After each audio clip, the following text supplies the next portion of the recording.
1, 2, 10.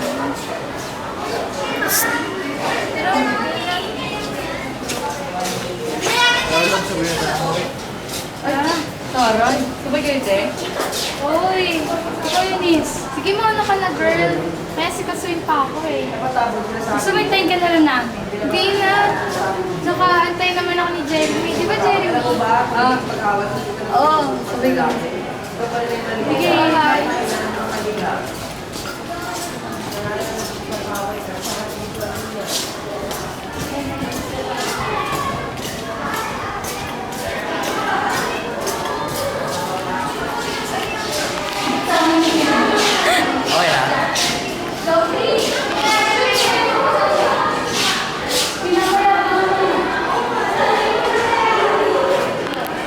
Pinamaya din mag-shoot ng lunch. Basta daw lunch break. Sabi niya ng charity. Sige. Ba't nagano tapos? Ano nga sa school? Wala. Dito na lang yun. Tapos diyan kay Santa. na lang. Wala. Nagre-record pa rin.